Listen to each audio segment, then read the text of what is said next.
Ove godine nije bilo organizovanog dočeka Nove godine na Gradskom trgu, ali su restorani, bilo je veoma veselo u restoranima i kafićima. Inače, zanimljivo je da su se u Čačku dočekale dve zapravo Nove godine, jer su došli gosti iz inostranstva, iz druge vremenske zone. Dve Nove godine u Čačku, da vidimo kako bilo.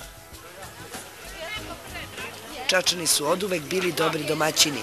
Na ispraćaju 2010. gosti iz svih krajeva sveta. Nova godina! Ćao! Novogodišnji provod grupa turista iz Sofije započela je na Čačanskom šetalištu. Uz šetnju i poznavanje grada dobro su došli trubači.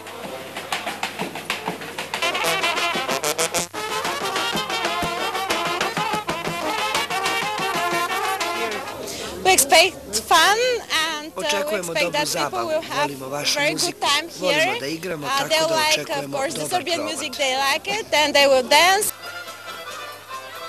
Tako je i bilo, igralo se i veselilo uz bugarsku i srpsku muziku i narodna kola. A dočekane su i dve Nove godine, po bugarskom i čačanskom računanju vremena.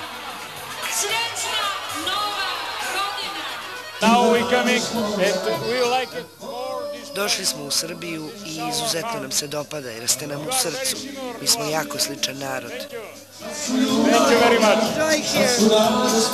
Ne mogu da zaboravim moju zemlja. Moja zemlja ne mogu. A ovdje ko moja zemlja, isto.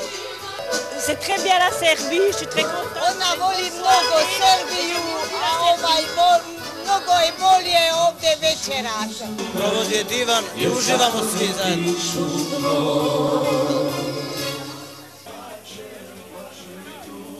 Protekle noći veselo je bilo i u kafićima gde se dolazak Nove godine slavio do jutra. I tek malo da se predahne do reprize dočeka kada će se ponovo zaigrati uz muziku i dobro raspoloženje.